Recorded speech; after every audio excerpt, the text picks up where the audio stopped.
सभी साथियों को नव बधाई और जय भीम।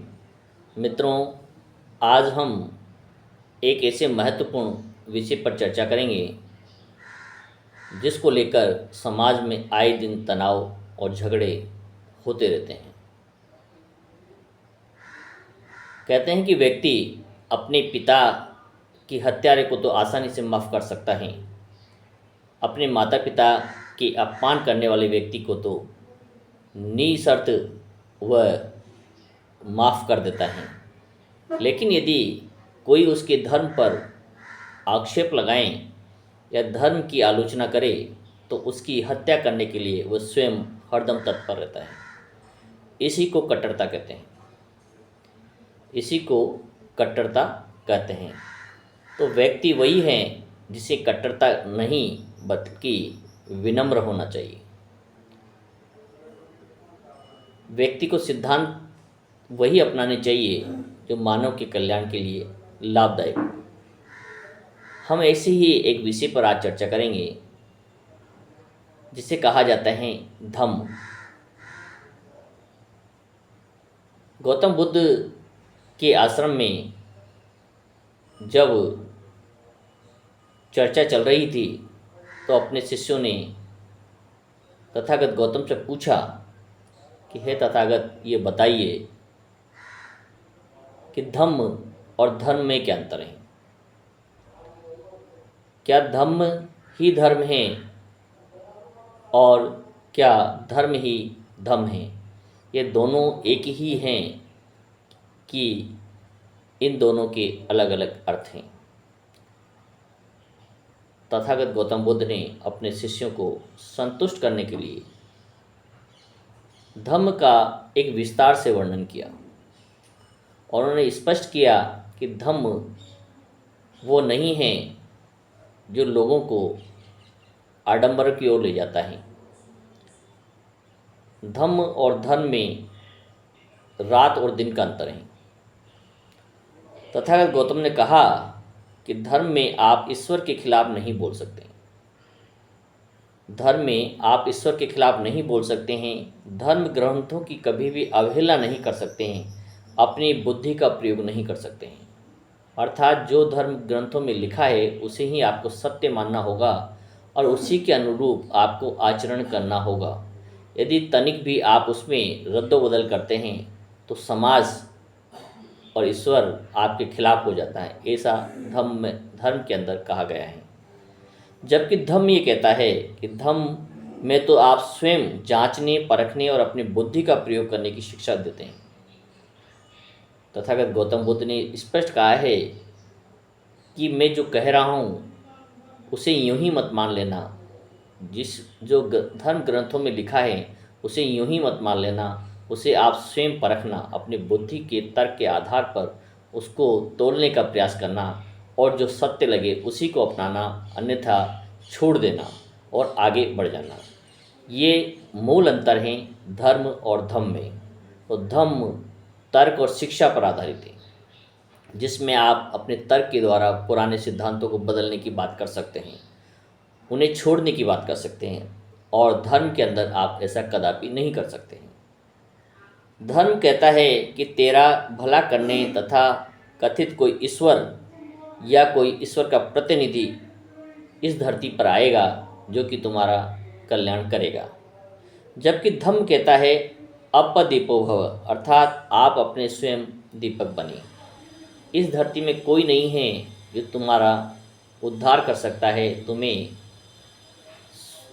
तुम्हारा मुक्ति का मार्गदाता बन सकता है। केवल अपदीपो भव, आपको अपना दीपक स्वयं बनना है और स्वयं जब कार्य करेंगे तभी आपकी मुक्ति संभव है।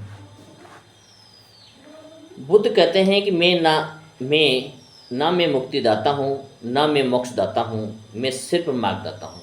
गौतम बुद्ध ने कहा कि मेरे पास आने से ये कभी मत मान लेना कि मैं तुम्हारा मुक्तिदाता हूँ, मैं तुम्हें मोक्ष दे सकता हूँ या स्वर्ग में ले जा सकता हूँ। मैं तो तुम्हें सिर्फ एक रास्ता बताने वाला हूँ, रास्ता और मार्ग बता सकता हूँ जिस पर चलकर आप अपने दुखों से मुक्त हो सकते हैं। गौतम बुद्ध ने कभी भी स्वर्ग और नरक पर ये फालतू के तर्क देने से बचे हैं, इस पर चर्चा करने से कभी भी तैयार नहीं थे, इन्हें छोड़ देने की बात करते थे।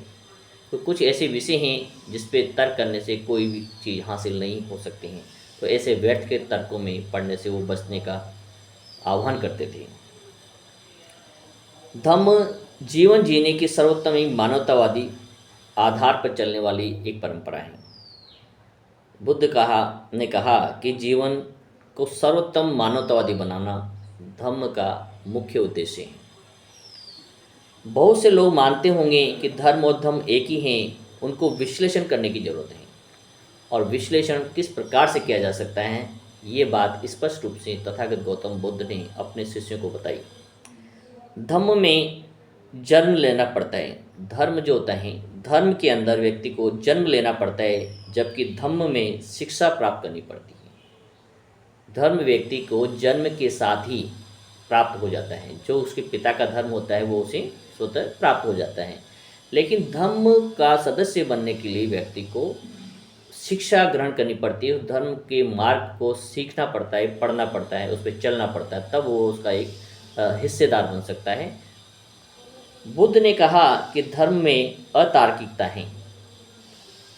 बुद्ध ने कहा कि जो भी व्यक्ति धर्म की बात करता है उसके अंदर तर्क को बाहर रखा गया है। तर्क का उसमें कोई महत्व नहीं, अतार्किक बातें करते हैं, जैसे आत्मा, परमात्मा, भूत, ईश्वर, देवी देवता आदि।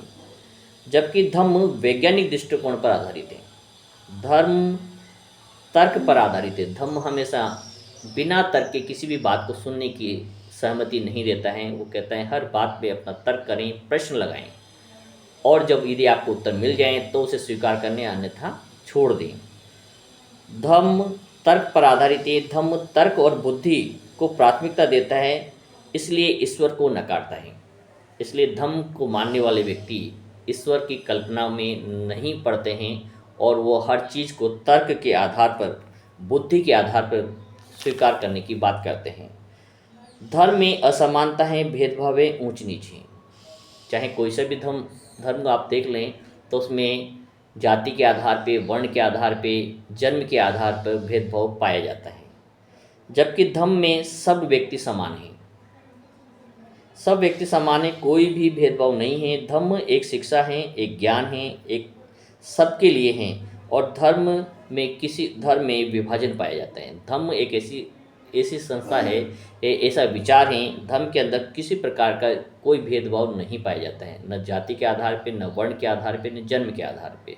चाहे व्यक्ति का जन्म किसी भी वर्ण में हुआ, यदि वो योग्य है, शिक्षा ग्रहण करता है, ज्ञान प्राप्त करता है, तर्कशील है, तो वो धर्म में का हिस्सेदार बन सकता है और धर्म को स्वीकार कर सकता है। जबकि धर्म में विभाजन देखा गया है। अधिकार वर्गों में विभाजित है। किसी भी धर्म को ले लीजिए आप, चाहे हिंदू धर्म को ले लीजिए, तो हर वर्ग के अलग अलग अधिकार हैं, और जो वो धर्म जन्म के आधार पर उन्हें प्राप्त हुआ है, उन अधिकारों को कोई भी व्यक्ति छोड़ना नहीं चाहता है। जबकि धम्म में वर्गहीनता है।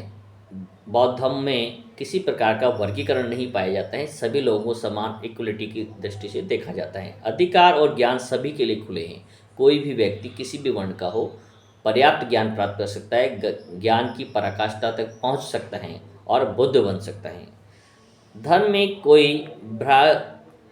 में कोई भी ब्रह्मा को सृष्टि का रचिता बताते हैं। जो भी धर्म है, हर धर्म, चाहे वो बौद्ध धर्म हो, चाहे वो ईसाई धर्म हो, जैन धर्म हो, सिख हो या मुस्लिम हो या हिंदू हो, कोई न कोई उसके उत्पत्तिकर्ता को मानता है। जैसे कि सामान्यतः लोग ब्रह्मा को सृष्टि का निर्माता या रचयिता मानते हैं, तो कोई स्वयं को ईश्वर का दूत बताकर इस धरती पर प्रकट होता है। जैसे पैगंबर मोहम्मद साहब ने कहा कि मैं अल्लाह का पैगंबर हूँ और मैं धरती पर आया हूँ।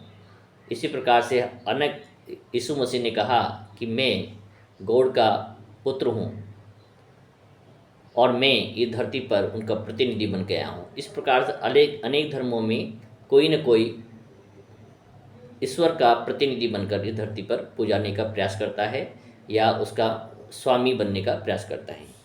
जबकि धम्म की शिक्षा देने वाले को खुद को ईश्वर का दूत न बताकर खुद को एक सच्चा मार्ग दिखाने वाला साधारण मनुष्य बताते हैं। जैसे कि तथागत गौतम बुद्ध ने कहा कि मैं कोई ईश्वर नहीं हूँ, न कोई मैं पैगंबर हूँ, मैं आपके समान ही एक सामान्य मनुष्य हूँ जो इस धरती पर अपनी माँ के गर्भ से पैदा हुआ हूँ। मैं आपको केवल एक मार्ग बता सकता हूँ जिस पर चलकर आप अपने दुखों को मुक्त हो सकते हैं। तथागत गौतम बुद्ध बुद्ध का अर्थ बताते हुए कहते हैं कि बुद्ध एक अवस्था है, एक स्थिति का नाम है, एक ऐसी स्थिति जो मानवीय ज्ञान की चरम अवस्था को कहते हैं। प्रत्येक व्यक्ति उस ज्ञान को प्राप्त करके उस चरम अवस्था तक पहुंच सकता है और बुद्ध बन सकता है, क्योंकि तथागत गौतम बुद्ध से पहले भी अनेक बुद्ध इस धरती पे हुए हैं। इसलिए तथागत गौतम बुद्ध ने कहा कि बुद्ध कोई नाम नहीं है, ये एक अवस्था है और ज्ञान की चरम अवस्था है जिस पे कोई भी व्यक्ति प्रयास करके पहुंच सकता है। जब मनुष्य अपने तर्क और ज्ञान को एक दुर्लभ अवस्था को प्राप्त कर लेता है तो उसी को बुद्ध कहा जाता है। धर्मों में कानून की कठोरता पाई जाती है, चाहे कोई भी धर्म हो, उसमें एक निश्चित नियम और दंड संहिता होती है जिसका उल्लंघन करने पर व्यक्ति को सजा का भागीदार बनना पड़ता है। जबकि धर्म को मानने वाले या न मानने में आप पूर्णतः स्वतंत्र हैं, लेकिन धर्म के जो मेंबर होते हैं, सदस्य होते हैं जो धर्म को मानते हैं, उस पर कोई बाध्यता नहीं होती कि वो किस कानून को माने और किसको नहीं माने, वो उसकी स्वेच्छा पर छोड़ दिया जाता है। धर्म आप पर कोई कानून नहीं थोपता है, धर्म में सब कुछ फिक्स होता है। धर्म के कोई निश्चित कानून या मापदंड नहीं है जिनको आपको पूरा करना अनिवार्य है, जबकि धर्म के अंदर एक निश्चित फिक्स कानून है जिनका पालन करना एक अनिवार्यता होती है। जैसे जो धर्म ग्रंथों में लिखा है वही सत्य है, उसका पालन किसी भी कीमत पर करना अनिवार्य है। ये धर्म की बाध्यता है, ऐसा धर्म के अंदर कभी भी नहीं कहा गया है।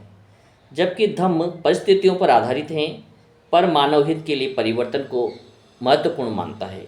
यह वैज्ञानिक दृष्टिकोण रखता है और समय के अनुसार परिवर्तन को सहमति देता है या उसका समर्थन करता है।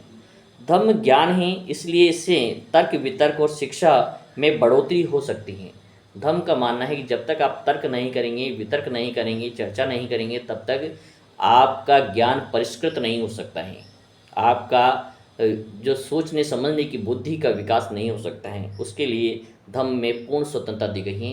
ये स्वतंत्रता धर्म के अंदर कदापि नहीं पाई जाती है। जबकि धर्म मानव निर्मित कानून है।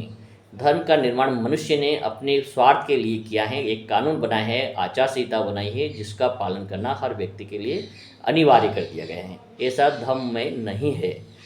ये जो भी नीला पीला है वही सब धर्म कहा गया है। वैज्ञानिक तर्क वितर्क ही सफल जीवन का मूल आधार है। इस प्रकार से तथागत गौतम बुद्ध ने कहा कि धर्म और धर्म में रात दिन का अंतर है, दिन और रात का अंतर है।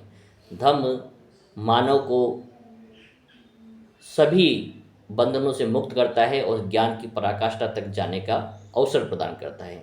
वहीं धर्म व्यक्ति को कई बेड़ियों में बांध कर रखने का प्रयास करता है, नई कठोर नियमों लगाकर उसके विकास को, उसके तर्क को, उसके विश्लेषण को रोकने का प्रयास करता है। ये एक महत्वपूर्ण अंतर तथागत गौतम बुद्ध ने अपने शिष्यों को बताया कि धम्म और धर्म में क्या अंतर है। यदि आप मेरे इन विचारों से सहमत हैं तो आप हमारे चैनल को सब्सक्राइब कर सकते हैं और इसे अपने मित्रों तक पहुंचा सकते हैं, शेयर कर सकते हैं। सभी को बहुत बहुत धन्यवाद। नमो बुद्धाय।